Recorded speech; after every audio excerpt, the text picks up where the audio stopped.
Hello, and welcome to another episode of Solipsist Watched. I'm your host, the Social Solipsist, and this week I watched See How They Run from 2022.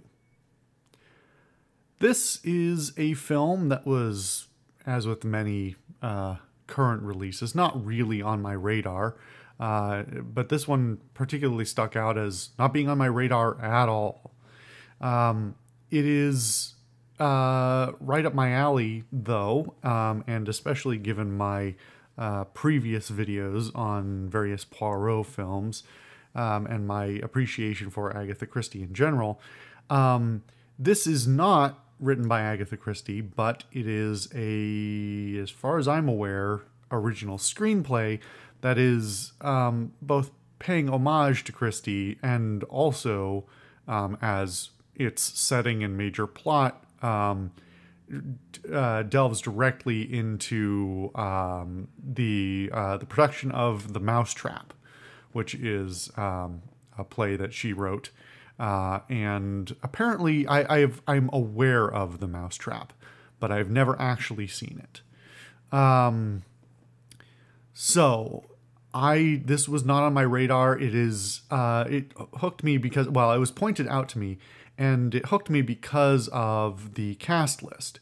The starring, despite having, as I found out after the fact, director and writer and producers who are relatively unknown, at least to the point of not necessarily having no credits on like IMDb, but having little to no information on Wikipedia and limited credits and seemingly working in some small niches of either theater and or movies.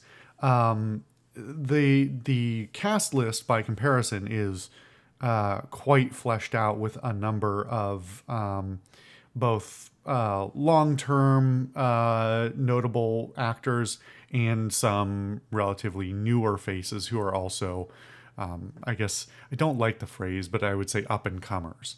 A bunch of the main characters, so the main two characters, I would say, are portrayed by Sam Rockwell, who is usually quite excellent, and Saoirse Ronan, who is the aforementioned up-and-comer, who I have really enjoyed seeing a lot of her performances.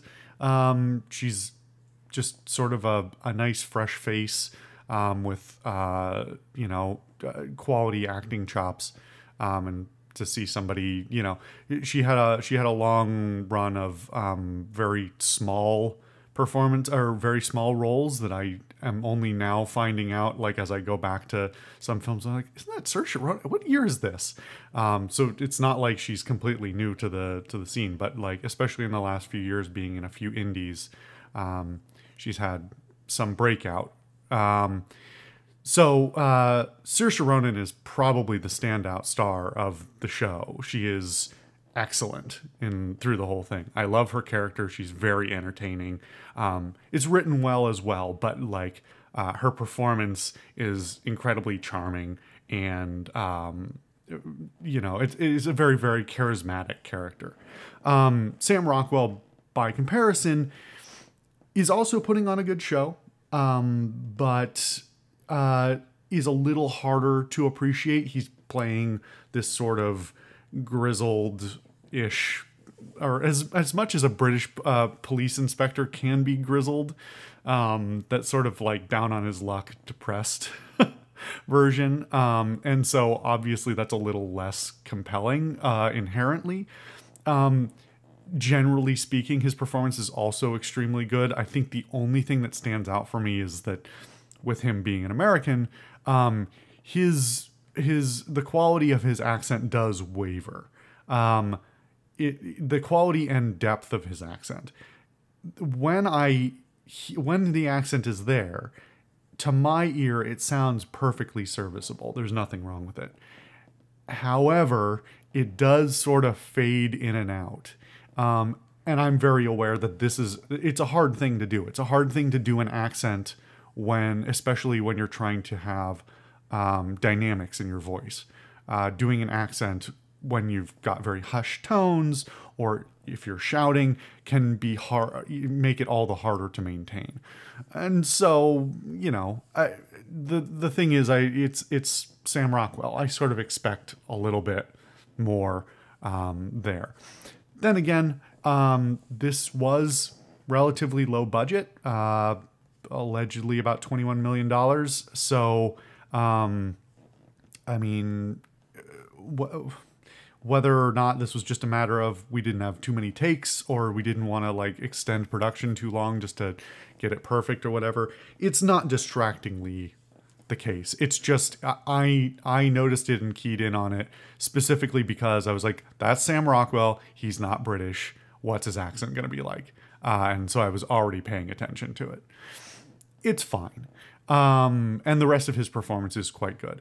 There's a number of other actors who are of notable names.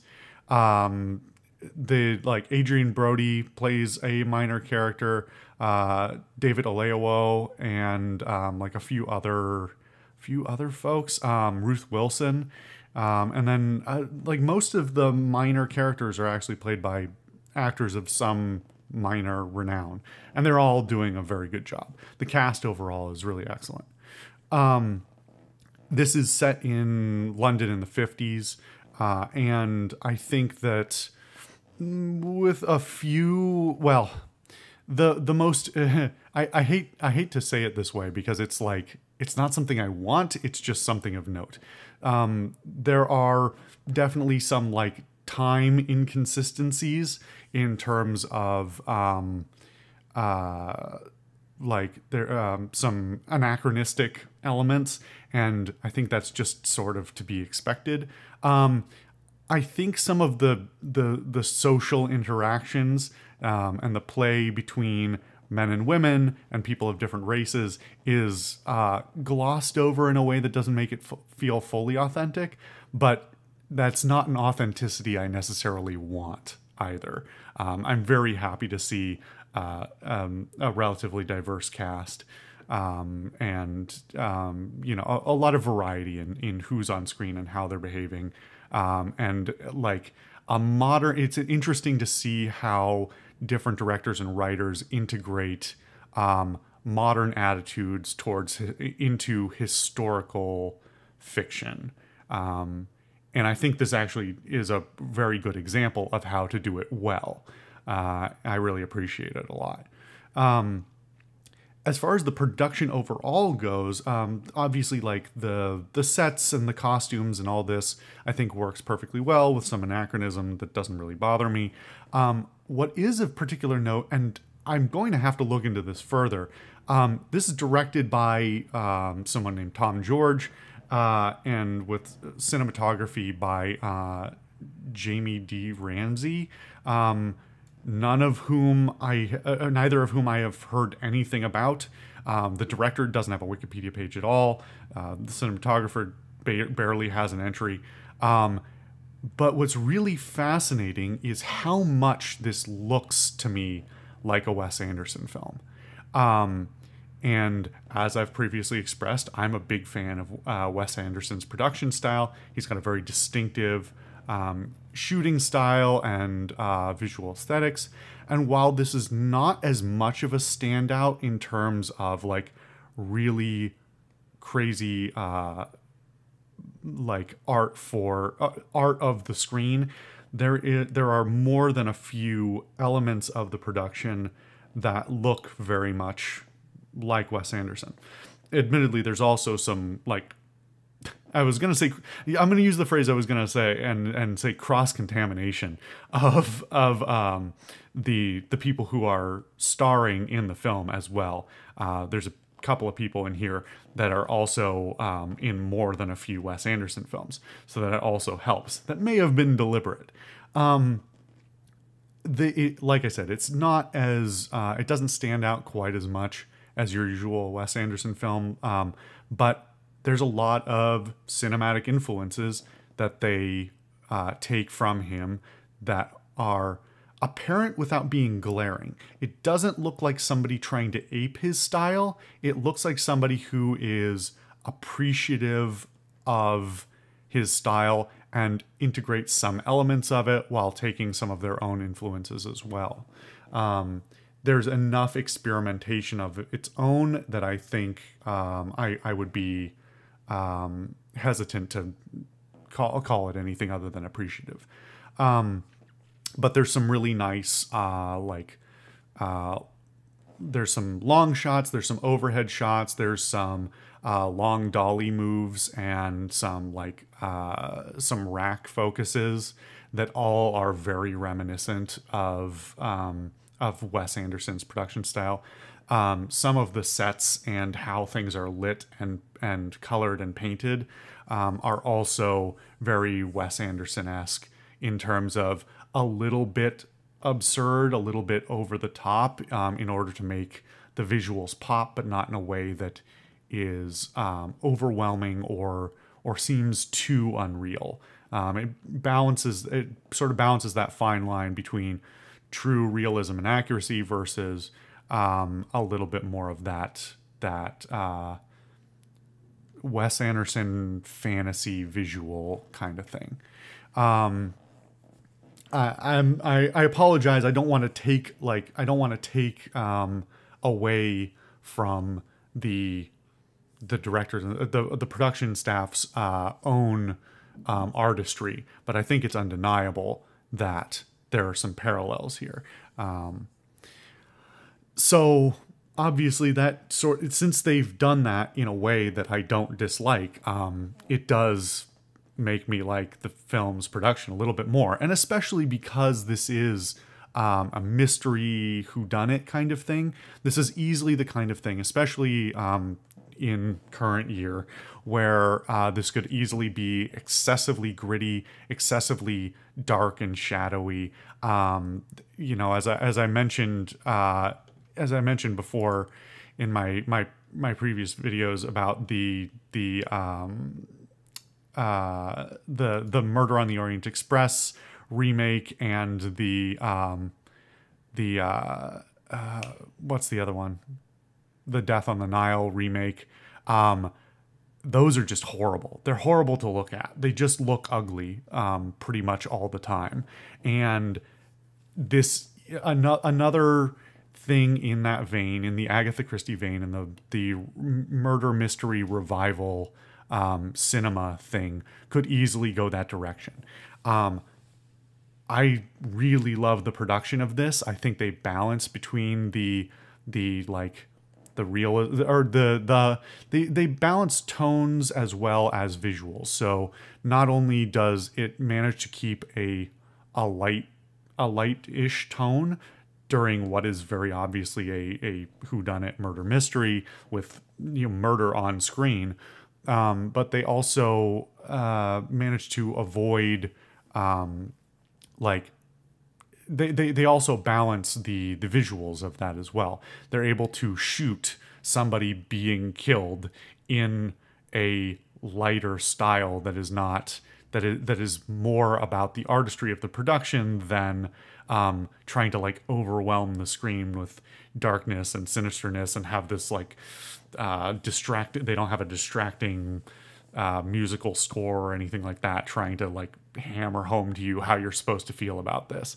They really avoid a lot of the modern production pitfalls that I typically hate. So overall, I'm really happy with this. The script and the overall story, I have some minor concerns with. I'm really not going to discuss them at all because I don't want to spoil anything about the story or how it turns out. I will say, I think if you're a fan of that kind of murder mystery, whodunit, Agatha Christie, Poirot, etc., I think this is well worth your time. It's not even particularly long. I think it's just over 90 minutes or something like that. But it's a nice little twist on the formula. It also makes me really want to see this team, or just Wes Anderson, frankly, make more, do more of these sort of mystery revivals. Mystery films, noir, these things are sort of semi-dead genres. And I want to see them revived in ways that are interesting and new, not merely taking old genres and hammering them into the shape of the like the cinematic norm of the current time, that can really very quickly ruin what makes a different genre special if you just try and apply the same coat of paint and the same stylistic options. So overall, yeah, I think I'm pretty happy with this. It's not perfect by any means, but it's something a little bit new, a little bit old, and a little bit different. And I'm quite pleased to have been shown it and have watched it. It's a nice surprise that I wasn't expecting. Anyway, thank you guys for watching another episode of Solipsist Watched. I've been the Social Solipsist, and I'll see you guys next time.